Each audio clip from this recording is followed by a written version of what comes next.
大家好，我係阿 Flat，今日咧會同大家講下咧圍棋裏邊咩叫做眼。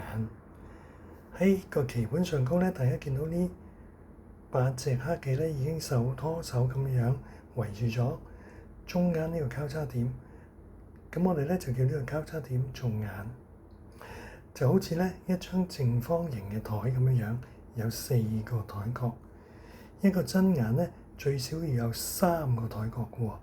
即係點咧？假設呢個台角俾白棋佔咗，黑棋仲有3個台角，呢隻都係真眼。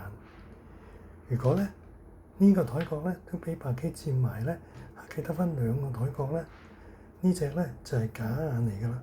望落去好似真眼，好似眼，但係同時咧大家學過啦，因為食棋大過咁入點，白棋係可以行入嚟呢一度食咗黑棋嘅。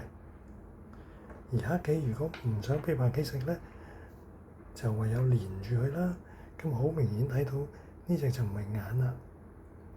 所以結論咧就係必須有3個台角，佢先係一隻真眼嘅。如果大家心水清嘅話咧，就會睇到一隻真眼一定係撳入點，但係同時咧撳入點未必係真眼嘅喎，就好似頭先嗰個例子咁樣樣。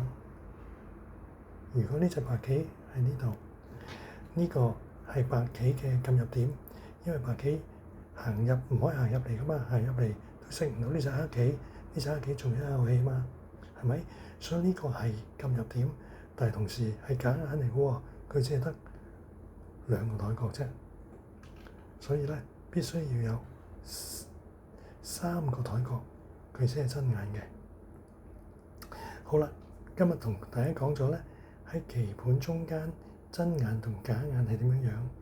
如果喺邊線同埋喺角落頭嘅真眼假眼係點樣樣咧？聽日再同大家講。